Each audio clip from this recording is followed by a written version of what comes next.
తిరుపతిలో నిర్వహించిన సుబ్బరాజు నాటక కళాపరిషత్ గరుడ నాటకోత్సవంలో గంజాయి దుష్పరిణామాలు ఇతివృత్తంగా రూపొందించిన నాటిక తితిక్ష మొదటి బహుమతి సాధించి కాకినాడ కీర్తి ప్రతిష్టలను నిమిడింపు చేసిందని ప్రముఖ రంగస్థల కళాకారులు ఎస్ మూర్తి, పంపన దయానందబాబు, డాక్టర్ సిఎస్ మూర్తి, దక్షిణామూర్తి, బుర్రా పద్మనాభములు పేర్కొన్నారు. కాకినాడ జిల్లా కాంగ్రెస్ కార్యాలయంలో మంగళవారం మొదటి బహుమతి సాధించిన తితిక్ష కళాకారులను సత్కరించారు. గతంలో 7-8 సంవత్సరాల క్రితం నంది నాటకోత్సవాలలో మొదటి స్థానం సాధించామని, మళ్లీ ఎన్నేళ్లకు మొదటి బహుమతి సాధించడం ఎంతో గర్వకారణంగా ఉందని అన్నారు. నాటక రంగానికి పూర్వ వైభవం తీసుకుని వచ్చేందుకు యువ కళాకారులు కృషి చేయాలని అన్నారు. సీతారామరాజు కళావేదిక కార్యదర్శి జాతీయ స్థాయిలో నిర్వహించిన నాటిక పోటీల్లో విజయం సాధించడం గొప్ప విషయమని అన్నారు. విజయం సాధించిన దర్శకులకు, సాంకేతిక నిపుణులకు, నటీనటులకు ఆయన అభినందనలు తెలిపారు. నాటక దర్శకుడు బీవీకే వినయ్ మాట్లాడుతూ జాతీయ స్థాయిలో మొదటి బహుమతి సాధించడం ఎంతో ఆనందంగా ఉందని అన్నారు.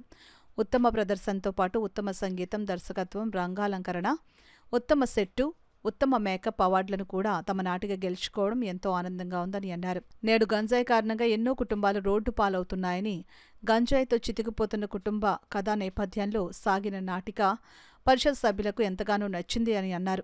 అనంతరం నటీనటులు రమణ, తిరుమలరావు, బాబురావు, సత్యనారాయణ, మెహర్ ప్రసాద్, పుల్లారావు, శ్రేణు, నాటక దర్శకుడు బీవీకే వినయ్ను సత్కరించారు. ఈ అభినందన కార్యక్రమంలో బుర్రా పద్మనాభం, ప్రసాద్, పలువురు కళాకారులు పాల్గొన్నారు. చాలా కాలం నుంచి రంగస్థలంలో ఉన్నవాడి కనుక ఒక విధంగా బాధగాను, ఒక విధంగా ఆనందంగానే చెప్తున్నటువంటి విషయం ఏంటంటే, ఒకప్పుడు కాకినాడ పరిషత్తు కానీ, నాటకం కానీ, పౌరాణిక నాటకం కానీ, సంగీత నాటకం కానీ బ్రహ్మాండంగా జరుగుతుండేది. అలా రాను తర్వాత విజయవాడ, వైజాగ్ మనతో సమానంగా రావడం జరుగుతుంది. తర్వాత కొన్నాళ్ళకి ఇది కొంచెం మబ్బు పట్టి మరుగులు పడి ఆ మరుగుని మళ్ళీ ఇప్పుడు ఈ యువతరాన్ని వచ్చి మళ్ళీ దాన్ని పూర్వవైభవం తీసుకొస్తున్నారు చాలా రోజుల నుంచి.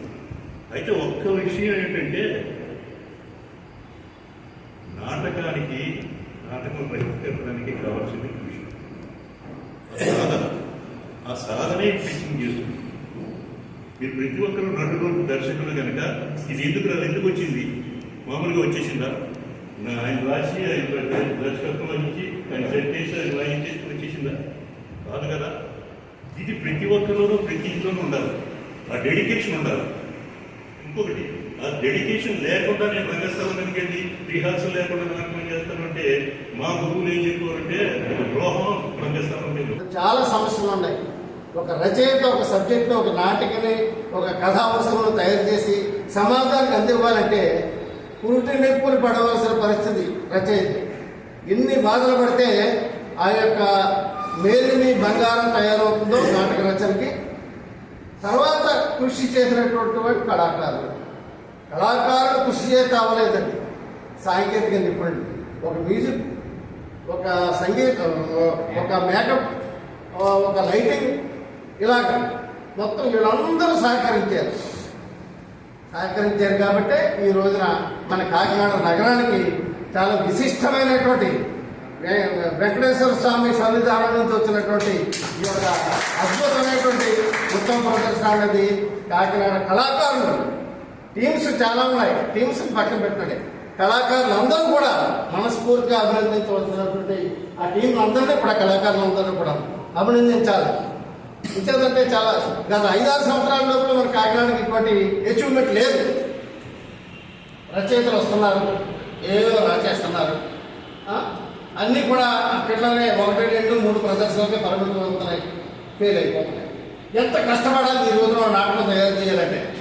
ఎంత ఫైనాన్స్ అవుతుంది, ఎంత ఎనర్జీ వేస్ట్ అవుతుంది, ఎన్ని దృష్టిలో పెట్టుకుని ఈ రోజున కాకినాడలో ఒక అద్భుతమైనటువంటి టీము మనకి అదృష్టంగా ఈ యొక్క ఉత్తమ ప్రదర్శన కొట్టుకురావడం అనేది మనకందరికీ గర్వకారణం. భవిష్యత్తులో కూడా ఉమాశంకర్ గారు భవిష్యత్తులో కూడా మీ కళ నుండి, మీ వినయ్ కళ నుండి కూడా మంచి మంచి నాటక రచనలు రావాలని మనస్ఫూర్తిగా కోరుకుంటున్నాం.